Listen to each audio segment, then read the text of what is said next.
Hello friends, welcome to our channel. आज हम लोग बात करने वाले हैं फार्मा सेक्टर के बारे में।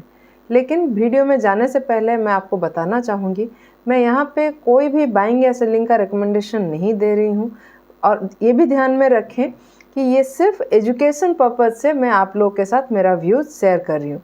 आपका व्यू मेरे से अलग हो सकता है। और कोई भी स्टॉक को जब आप प्लान कर रहे हैं, प्रॉपर एनालिसिस के साथ करें या फिर अपने फाइनेंशियल एडवाइजर की सलाह से। तो चलिए, अभी हम क्योंकि फार्मा सेक्टर के बारे में बात कर रहे हैं, पहले निफ्टी फार्मा का स्ट्रक्चर को एक बार देख लेते हैं। अभी हम पहले ये इंडेक्स को डेली टाइम फ्रेम में देख रहे हैं और आप देख सकते हैं करीब मई 2023 से स्टॉक में ये एक पोल एंड फ्लैग का स्ट्रक्चर यहाँ पे बना था। देखिए, ये मैं ड्रॉ कर लेती हूँ, ये पोल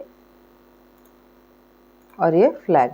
तो ये जो पोल एंड फ्लैग का स्ट्रक्चर बना था, इससे ब्रेकआउट के बाद स्टॉक में काफ़ी अच्छा अप मूव आया है। और इस लेवल पे भी मुझे सिमिलर एक पोल एंड फ्लैग का स्ट्रक्चर बनता हुआ दिख रहा है। तो मुझे एक्सपेक्टेशन है कि यहाँ पे भी कुछ अच्छा हमें अप मूव मिल सकता है। और अगर हम रिसेंट कैंडल्स को देखें तो आप देखेंगे यहाँ पे एक जो रिसेंट स्विंग हाई बन रहा था, इसका भी ब्रेकआउट हो गया है आज। तो मुझे लग रहा है फार्मा सेक्टर में अभी कुछ अच्छा मूवमेंट हो सकता है। तो अगर हम वीकली टाइम फ्रेम में भी देखेंगे, यहाँ पे मैं एक लाइन ड्रॉ कर रही हूँ इस लेवल से यहाँ तक। तो आप देख सकते हैं यहाँ पे एक कप एंड हैंडल जैसा जो पैटर्न बन रहा था, उस पैटर्न का भी ब्रेकआउट हो गया है। तो ये सब पॉइंट्स मुझे कन्विंस कर रहे हैं कि निफ्टी फार्मा में कुछ पॉजिटिव मूवमेंट आने वाला है। तो चलिए, अभी फार्मा के कुछ स्टॉक्स को भी डिस्कस कर लेते हैं। पहला है ग्लेनमार्क।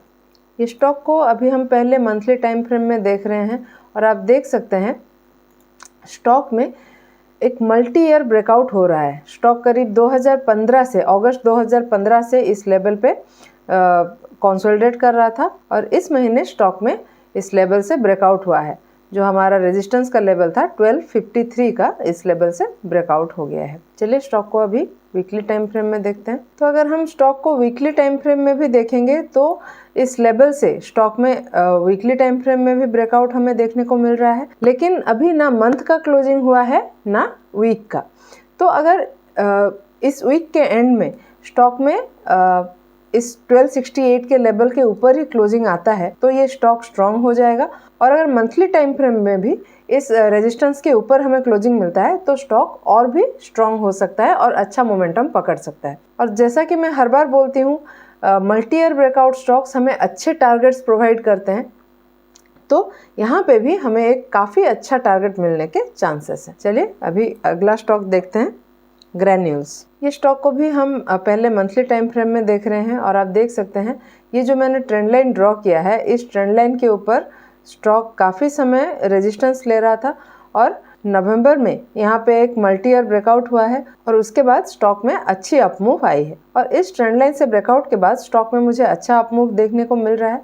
लेकिन यहाँ पे एक जो रेजिस्टेंस था पहले 409 से 419 का जो लेवल पे मैंने जोन ड्रॉ किया है, इस लेवल पे जो पहले एक रेजिस्टेंस था वो अभी स्टॉक के लिए सपोर्ट की तरह काम कर रहा है और स्टॉक इसी लेवल पे सपोर्ट लेके अपना अपमूव कर रहा है। चलिए, स्टॉक को वीकली टाइम फ्रेम में देख लेते हैं। तो वीकली टाइम फ्रेम में भी हम देख सकते हैं स्टॉक में इस जोन में काफ़ी समय कंसोलिडेशन हुआ है और यहाँ से ब्रेकआउट के बाद स्टॉक करीब 4-5 महीने इसी जोन में कंसोलिडेशन करने के बाद फिर से इसमें अपमूव आया है। और अगर हम ये चार्ट को ध्यान से देखेंगे तो हम समझ पाएंगे कि ये जो स्ट्रक्चर बना है स्टॉक में, ये फार्मा निफ्टी की तरह ही स्ट्रक्चर यहाँ पे, सिमिलर काइंड का स्ट्रक्चर यहाँ पे बन रहा है। और ये 489 के लेवल पे मैं अगर ये एक जोन ड्रॉ करूँ तो आप देख सकते हैं स्टॉक में इस करंट स्विंग से भी ब्रेकआउट हो गया है और अभी स्टॉक रिटेस्ट करके अपमूव भी कर रहा है। और अगर हम ध्यान से देखेंगे, वॉल्यूम एक्यूमुलेशन काफ़ी अच्छा हुआ है इस बीच स्टॉक में और RSI भी 60 को सपोर्ट लेके अपमूव कर रहा है। तो ये सब हमारे लिए पॉजिटिव्स दिख रहे हैं। तो ये स्टॉक को भी आप अपने वॉच लिस्ट में रखें और अपने सेटअप में बैठता है इस स्टॉक में भी आप अपना ट्रेड प्लान कर सकते हैं। अगला स्टॉक है डॉक्टर रेड्डीज। स्टॉक को अभी हम वीकली टाइम फ्रेम में देख रहे हैं और आप देख सकते हैं ये जो मैंने लाइन ड्रॉ किया है, ये स्टॉक के लिए एक रेजिस्टेंस की तरह काम कर रहा था और अभी स्टॉक इस लेवल से ब्रेकआउट करने का कोशिश कर रहा है। यहाँ पे अगर मैं एक और जोन ड्रॉ करूँ इस लेवल पे, देखिए तो आप देख सकते हैं स्टॉक इस 5696 का ये जो लेवल है, ये स्टॉक के लिए पहले रेजिस्टेंस था।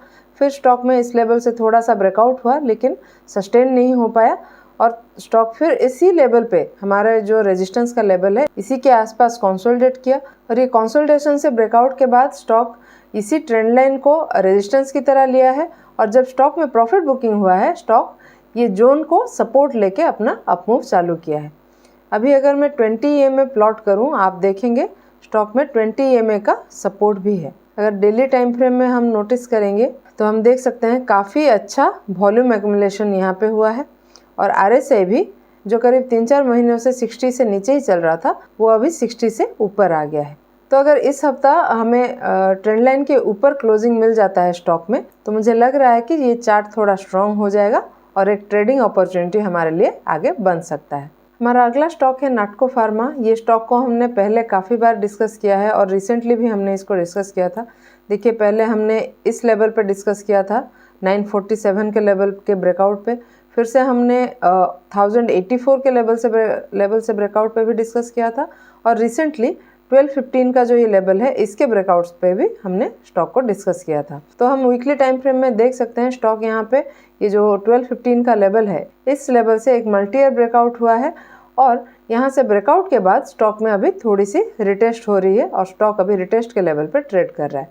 अगर हम डेली टाइम फ्रेम में देखें तो आप देख सकते हैं स्टॉक में एक काफ़ी अच्छा राउंडिंग बॉटम जैसा पैटर्न यहाँ पे बन रहा है और यहाँ पे स्टॉक में अगर ये 1260 का हाई ब्रेक हो जाता है तो मेरे हिसाब से चार्ट थोड़ा सा और स्ट्रॉन्ग हो जाएगा और उस केस में ये स्टॉक में एक ट्रेड प्लान किया जा सकता है।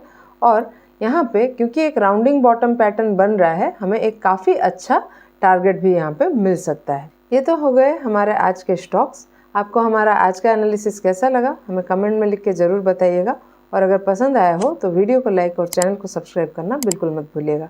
ऐसे ही और टेक्निकल एनालिसिस के साथ मिलते हैं अगले वीडियो में। Thank you.